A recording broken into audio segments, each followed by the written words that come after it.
नमस्कार, स्वागत है आपका चौथा पैगाम में। आपके साथ मैं हूं फिरदौस। आइए नजर डालते हैं आज की गतिविधियों पर। किशोर कुमार संगीत समारोह सोसाइटी द्वारा मंगलवार को स्वर्गीय लता मंगेशकर की पुण्यतिथि पर जिले के प्रमुख विधाओं में जुड़े महानुभावों को सम्मानित किया गया। गुजराती समाज मार्केट में स्थित स्कूल में मंगलवार को रात 8 बजे मां सरस्वती और लता मंगेशकर के चित्र पर माल्यार्पण कर प्रोग्राम शुरू किया गया। उक्त जानकारी देते हुए अध्यक्ष विलास गोसावी ने बताया कि इस प्रोग्राम में विभिन्न क्षेत्र में बेहतर कार्य पर स्वास्थ्य के क्षेत्र से जुड़े डॉक्टर रमेश कापड़िया, शिक्षा क्षेत्र के सुरेंद्र जैन भारती, संगीत क्षेत्र से संबंधित श्री भालेराव और महानुभाव को किशोर अलंकरण से सम्मानित किया गया। इस अवसर पर बुरहानपुर शहर के संगीत प्रेमियों द्वारा लता मंगेशकर के गीतों की प्रस्तुति पेश कर श्रद्धांजलि दी। इस अवसर पर समिति अध्यक्ष विलास गोसावी, उपाध्यक्ष अहकाम अंसारी, सचिव संजय आर्य, कार्यक्रम संयोजन राज भावसार और समिति के अन्य सदस्यगण उपस्थित थे। सदर न्यायाधीश श्रीमती आशिता श्रीवास्तव की अदालत ने पिता को जलाकर उसकी हत्या करने के आरोपी पुत्र को आजीवन कारावास और 4000 रुपये के अर्थदंड से दंडित किया है।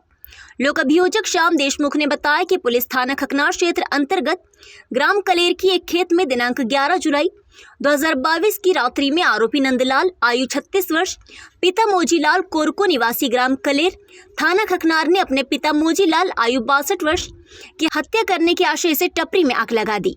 इस आग में आरोपी के पिता मोजीलाल की मृत्यु हो गई। घटना की रिपोर्ट आरोपी की माता जीजाबाई ने थाने में दर्ज करवाई। घटना की एकमात्र साक्षी जीजाबाई द्वारा अपने पुत्र आरोपी द्वारा झोपड़ी में आग लगाने और झोपड़ी में सो रहे आरोपी के पिता की मौत हो जाने के कथन न्यायालय में किए हैं।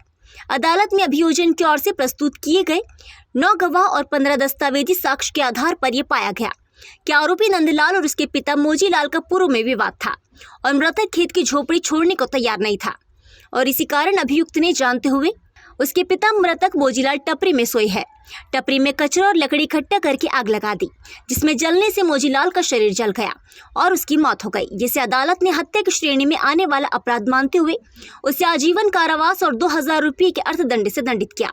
साथ ही झोपड़ी में आग लगाने के अपराध में 10 वर्ष के आश्रम का और 2000 रुपये के अर्थदंड से दंडित किया है। कलेक्टर कार्यालय में कलेक्टर ने ली प्रशासनिक अफसरों की समीक्षा बैठक। अधूरे निर्माण कार्य और योजनाओं के लक्ष्य को पूरा करने के दिए निर्देश। बुरहानपुर के कलेक्टर कार्यालय में बुधवार को कलेक्टर भव्य मित्तल ने प्रशासनिक अफसरों की बैठक लेकर सीएम हेल्पलाइन पर शिकायतों की समीक्षा की। अफसरों को लंबे समय से लंबित शिकायतों का निराकरण के निर्देश दिए। नगर निगम और लोक निर्माण विभाग के अफसरों को अधूरे निर्माण कार्य को जल्द पूरा करने और शासकीय योजनाओं के लक्ष्य को समय सीमा के अंदर करने के निर्देश दिए गए।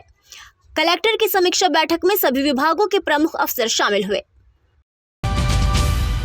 इंदौर इच्छापुर हाईवे पर निमाड़ अस्पताल के पास शुरू हुआ पुलिया का निर्माण कार्य। ट्रैफिक पुलिस ने हाईवे पर भारी वाहनों का रूट किया डायवर्ट। बुरहानपुर शहर की सीमा से गुजरने वाले इंदौर इच्छापुर नेशनल हाईवे पर नगर निगम द्वारा निमाड़ अस्पताल के पास पुलिया का निर्माण कार्य किया जा रहा है।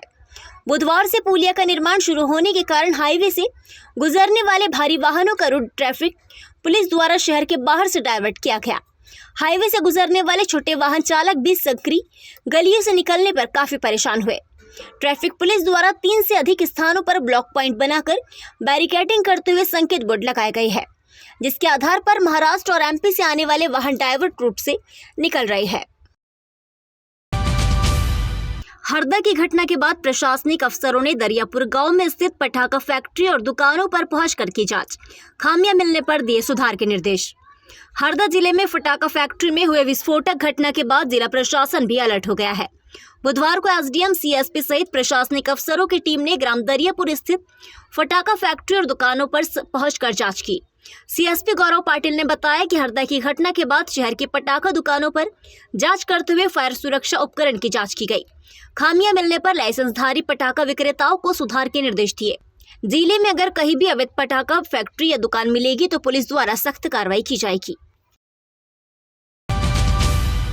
बीआरसी कार्यालय में जन शिक्षकों की हुई बैठक। सरकारी स्कूलों में बंद पड़ी नल जल योजना को शुरू करने के दिए निर्देश।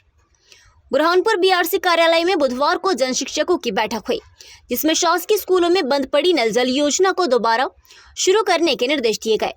बीआरसी नरेंद्र दुबे ने बताया कि शासकीय स्कूलों में पढ़ने वाले बच्चों को स्वच्छ जल देने के लिए सभी स्कूलों में नल कनेक्शन दिए गए हैं, लेकिन कुछ स्कूलों में अभी भी पानी सप्लाई नहीं होने और बिजली कनेक्शन टूटने की समस्या होने से योजना बंद है।